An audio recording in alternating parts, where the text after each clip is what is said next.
Alors, on a ici une étude très intéressante qui a été publiée par l'Université de Chicago et qui s'est concentrée sur l'étude de la transmission du coronavirus, c'est-à-dire savoir quelle est la quantité de virus qu'une personne infectée va expirer dans l'environnement lorsqu'elle respire pendant la durée de son infection, c'est-à-dire lorsque j'ai été infecté par le coronavirus, quelle est la quantité de virus que je vais expirer dans l'environnement, c'est-à-dire dans l'air, pendant le temps où je suis infecté.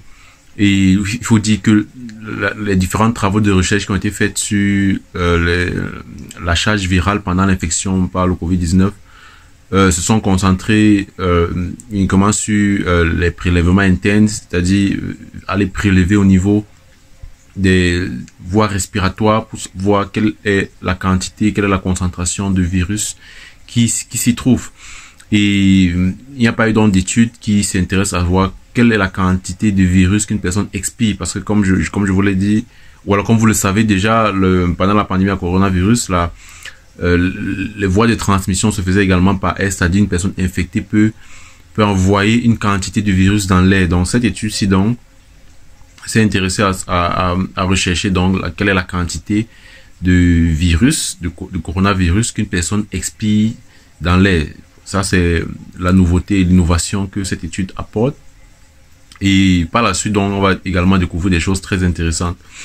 Mais ce qu'on voit, c'est que il y a déjà une certaine quantité de virus qui a été expiré dans l'air, c'est-à-dire ceux qui ont été positifs au coronavirus ont expiré pratiquement 80 copies d'ARN viral du coronavirus par minute. On parle de 80 copies par minute pendant les 8 premiers jours d'infection. Voilà, donc ça dit lorsque vous êtes infecté par le coronavirus, vous déployez, vous projetez dans l'air 80 copies d'ARN viral chaque minute, ce qui est assez grand. Et cela se fait pendant les 8 premiers jours de l'infection, c'est-à-dire vous allez donc extraire ou alors projeter dans l'environnement le coronavirus pendant les 8 premiers jours de l'infection, et il y aura donc une baisse après ces 8 jours-là. Mais une chose aussi très intéressante qu'on a découvert dans cette étude-ci, c'est le fait que la quantité de coronavirus projeté dans l'air ne différencie pas selon le statut vaccinal, c'est-à-dire les personnes qui ont reçu le vaccin contre le coronavirus et les personnes qui n'ont pas reçu le vaccin contre le coronavirus projettent dans l'air pratiquement la même quantité de Covid. Ce qui est très étonnant lorsqu'on sait tout ce qui avait été dit par plusieurs politiques de santé concernant le fait que lorsqu'on se fait vacciner, on diminue le risque de transmettre la maladie à d'autres personnes. C'était un argument donc qui était utilisé pour obliger, dans plusieurs pays, contraindre les gens à se faire vacciner. Mais cette étude nous montre que la quantité de Covid projetée dans l'air ne différencie pas selon le statut vaccinal. Alors bon, on pourra critiquer en voyant par exemple le nombre de personnes qui ont été incluses. Est-ce que le nombre de personnes, de participants à l'étude était assez suffisant pour pouvoir avoir de tels résultats?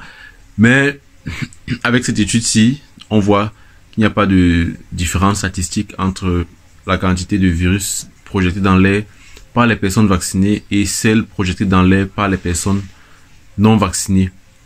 C'est très surprenant. Toutes les études post-Covid qui arrivent actuellement, je vous ai partagé dans cette chaîne plusieurs autres études qui avaient été publiées par le passé concernant le fait qu'il n'y ait pas de différence entre ceux qui portent le masque et ceux qui ne portent pas le masque au niveau de la transmission, au niveau de l'infection, et plusieurs autres études qui ont décrédibilisé ou alors ont désavoué la plupart des méthodes de prévention qui étaient formulées par les autorités. Donc voilà, chaque jour on apprend davantage sur le coronavirus, les erreurs qui ont été faites par le passé. Il y a des mises à jour, des informations très importantes qui vont certainement servir pour les prochaines pandémies. Voilà, c'est ce que je voulais partager avec vous. Je vous mettrai le lien de l'article scientifique qui a été publié dans la description de cette vidéo. On se revoit pour une prochaine vidéo. Sentez-vous bien.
de l'agro.